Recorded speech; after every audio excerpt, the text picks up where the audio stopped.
You ask Tiger to solve. This deals with linear equations with one unknown. The final result is x equals 6. Let's solve it step by step. Group all constants on the right side of the equation.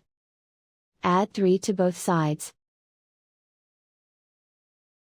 Simplify the arithmetic.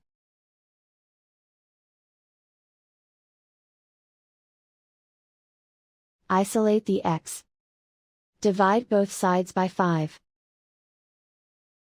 Simplify the fraction. Find the greatest common factor of the numerator and denominator.